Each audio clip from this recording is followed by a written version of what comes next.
Değerli gönül dostları, 2024 kurban hazırlıklarımız başladı. Allah izin verirse şimdi afişlerimizi hazırladık. Daha önce genel merkezimiz bu afişleri basınla paylaştı. Şu anda mevcuttur. İşte yurt içi ve yurt dışındaki fiyatlarımız şu anda en uygun şartları da göz önünde bulundurarak hazırlanmış. Genel merkezimiz tarafından hazırlanmış ve basınla paylaşılmış. Biz Umut Kervanı olarak Adana'da da her sene kurban çalışmalarımız oluyor. Gerek yurt içi gerekse yurt dışında çalışmalarımızı yapıyoruz. Bu sene de yapmaya devam ediyoruz. Allah nasip ederse çalışmalarımızı bu dakikadan sonra hızlandırdık ve hem esnafları ziyaret ederek kendilerini bilgilendireceğiz, hem de genel manada bize müracaat eden gönüllülerimiz, ondan sonra üyelerimiz, onlardan da peyderpey aldıklarımız oluyor. Şimdi tabi bu sene kurbanda bir farklılık var. 7 Ekim'de biliyorsunuz Filistin'de İsrail'in saldırısı oldu ve hunharca Filistinlileri katlediyorlar, çocukları, kadınları katlediyorlar ve ortada büyük bir mazlumiyet var. Biz Umut Kervanı olarak da bu sene kurbanlarımızı yani dışarıda değil de Filistin'de, Rafah'ta ve Gazze'nin içinde kestireceğiz. Yani bu sefer bir farklılık olacak. Yani biz dedik ki işte başka bir ülkede kesip konserve yapıp bir ay sonra Filistin'e ulaşmaktansa biz kendi kurbanlarımızı direkt Filistin'de keselim. Birebir o mazlum insan, o zulme uğramış kardeşlerimiz, o çocuklar o sevinci, o mutluluğu yaşasınlar. Zaten zaman zaman basında da takip ediyoruz.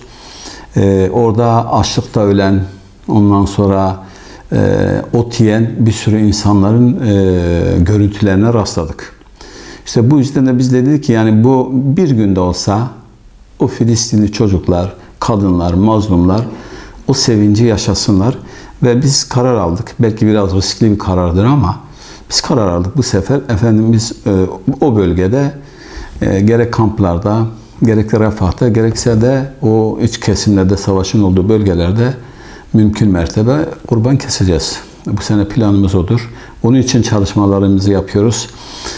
Belki bir tık pahalı gibi gözükse de ama yerinde keseceğimiz için, o mutluluğa ortak olacağımız için bana göre bu ekonomik şartlarda çok bir şey de değil.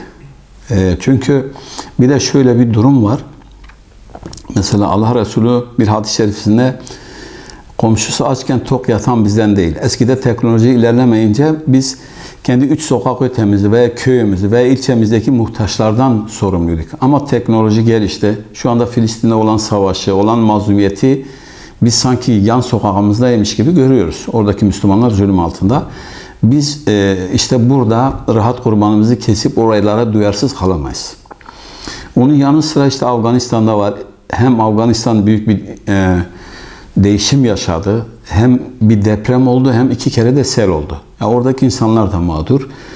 Oraya da 2. derecede bir ağırlığımızı vereceğiz. Bir de Afrika var. Ben kendi gözümle Afrika'yı gördüm. Gerçekten çok mazlum insanlar. Burada Umut Kervanı'nın yardım ettiği aileler oradaki zengin aileden daha zengin gibi. Çünkü niye? Orada sadece küçük bir kamıştan yapmış barakalarda yaşıyorlar. Elektrik çoğu yerde yok, su yok, çamaşır makinesi yok, buzdolabı yok, hiçbir şey yok. Yani elektronik namına veyahut da insan yaşamının hafif kolaylık namına hiçbir şey yok. Evleri bomboş, 1-2 tane battaniye, işte 1-2 tane de kapkaçak, onun dışında hiçbir şey yok. Günübirlik hayatlarını yaşıyorlar. Hatta ben orada bir şey yaşadım. Biz sıcak bir yemek verdik. O yemek esnasında bir yaşlı amcayı gördüm. Hani böyle çok yaşlı olduğu için ya ben yemeğini götürüp kendi elimle vermek istedim.